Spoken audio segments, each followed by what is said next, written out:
दोस्तों, आज की कहानी है ससुर जी। आप इतने बूढ़े हो गए हो, फिर भी सारों वक्त थाली भरकर ही क्यों खाते हो।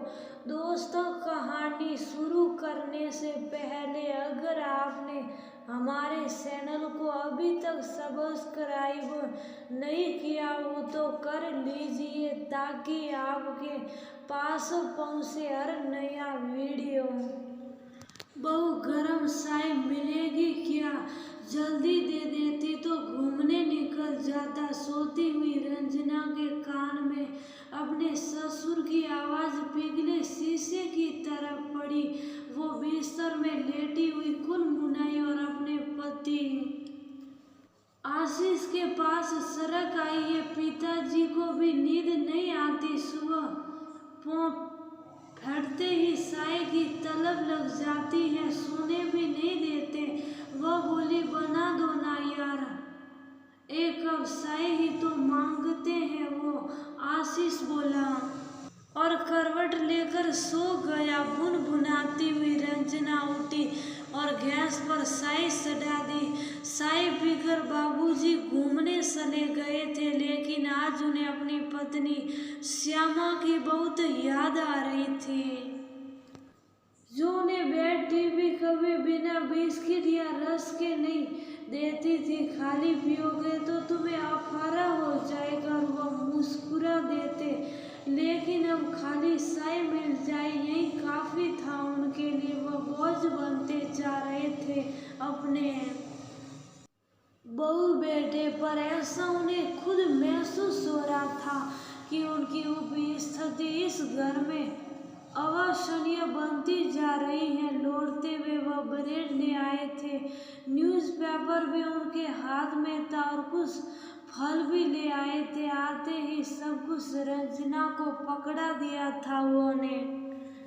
जाइए, अब आप बिट्टू को स्कूल बस में बैठा आइए। पिताजी, रंजना ने उनसे कहा तो वह नन्हे बिट्टू का हाथ थाम बाहर की ओर चल दिया। आशीष जल्दी जल्दी तैयार हो रहा था।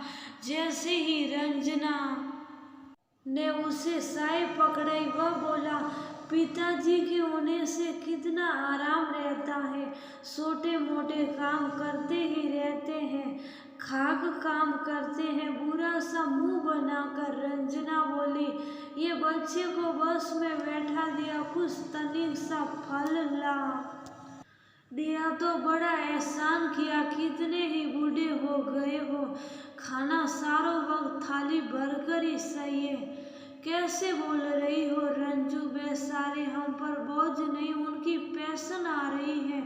आशीष धीमी आवाज में बोला, खुद हाथ से बना कर देना पड़े तो पता चले तुम्हें, बस जुबान हिला देते हो तुम तो।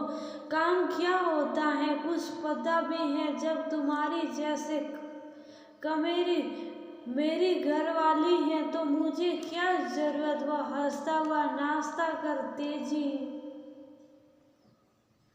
से निकल गया। तभी पिताजी आ गए थे। ला बहू, अब मेरे लिए भी नाश्ता ले आ, भूख लग आई, बड़ी तेज रखा है वहाँ टेबल पर। ले ले। रंजना रूखे स्वर में बोली, मुझे भी ऑफिस जाना है, देर हो रही है। वो कहकर चली गई। जाते हुए फिर पिताजी की आवाज आई, बहू जरा देखना, बाहर का दरवाजा बंद है।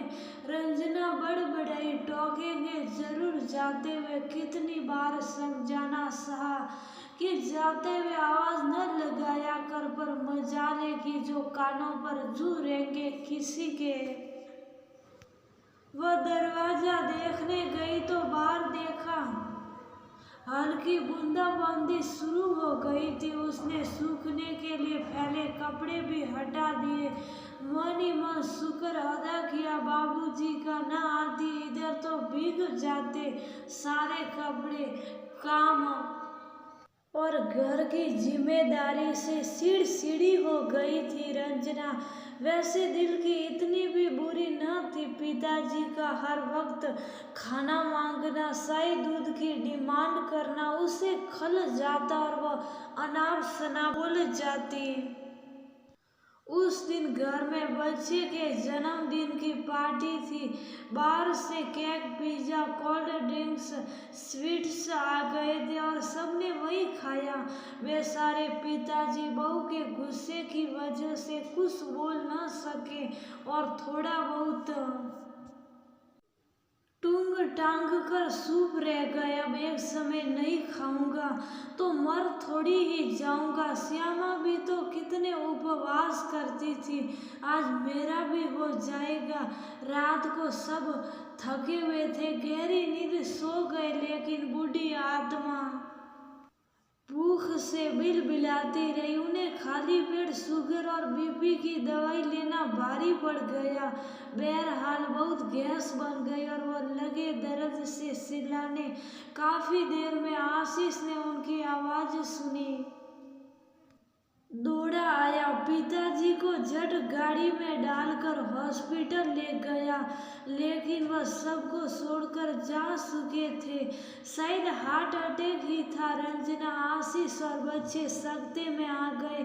कहीं बहुत गहरे में रंजना को यह अपराध बोध खाए जा रहा था कि उसकी लापरवाही के वजह से पिताजी की जान गई। थोड़े दिन में सब कुछ सामान्य हो गया।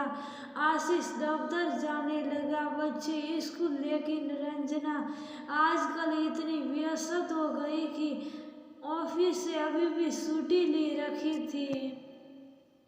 लेकिन जाना तो था ही। एकांत दिन में जब भी आशीष से कुछ काम करने को कहती, वो बहाने बना देता, बहुत थक गया हूँ, खुद कर लो, एक मेड और रख लो, पर मुझे तंग न किया करो। अक्सर बिट्टू के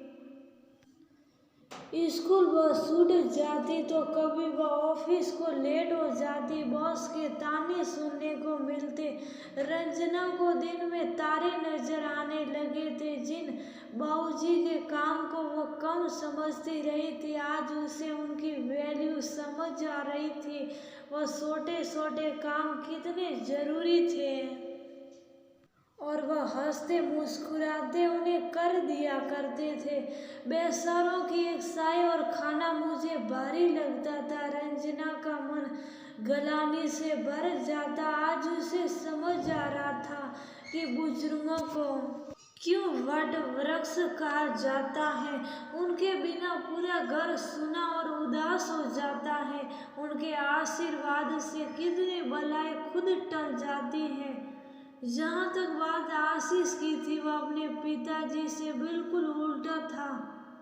उसे घर के काम की बिल्कुल आदत नहीं थी। वह फली नहीं फोड़ता था और अपने ससुर जी की उपस्थिति में रंजना को जरूर दिन में तारे नजर आ रहे थे।